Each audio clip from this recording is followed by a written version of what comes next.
So you've cited a couple of examples where it was pretty clear cut that sole custody would be the outcome. Right. I imagine in the majority of the cases it's much more nuanced. And so let's talk a little bit about the role of third-party advisors, if you will, to the court in terms of helping the court make these custody determinations. So like mental health examinations or other evaluations of one parent or the other. I remember when those started to happen, and psychological evaluations are still ordered fairly frequently. If there is a real issue that isn't clear cut and the parties can afford it, because we're talking $3,000 a piece just walking into the door for a custodial evaluation. If they can afford it, I don't think it's a bad idea. But again, if one person who is the psychological evaluator and that one person's opinion, and then you got one person who's the court and that person's opinion, so you're still working on two people's opinions. However, it's helpful, and the court is absolutely allowed by the statutes to have experts to help the court decide when the court is faced with. And the parties have to bear that expense? Yeah, they absolutely have to bear that expense. Okay. And that's when disparity of income comes into play, because that comes into play with all divorces, if it is in fact a factor.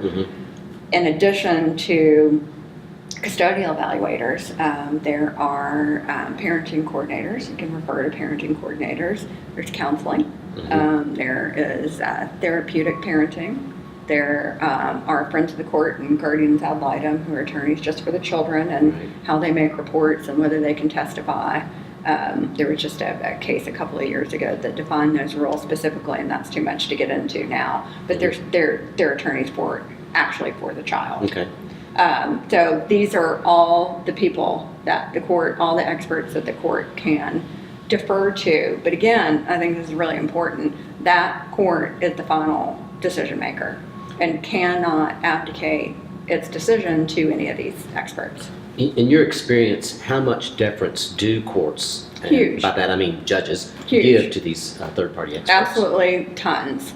And I'm not saying that they shouldn't do that by any means, because these are professional people. But at the same time, the court is the entity that's in the best position to eyeball these people, to judge their credibility. And the other people won't necessarily. Once you get to the point of court, then you have to talk about evidence as well. And the court's in the best position and the only position to determine whether evidence is admissible, whether it's relevant, and the meaning of these reports. And the court may determine that it's not very helpful.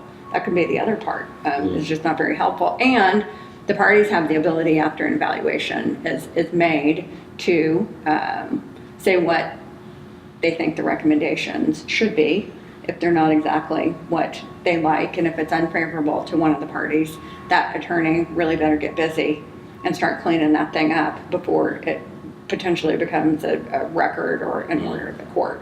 It's huge. It's one of the greatest things that I think lawyers who have these cases and get evaluations, you get the reports back, and the same holds true for friends of the court and guardian ad litem. You really need to read those very closely before they get to the court and become part of the evidence.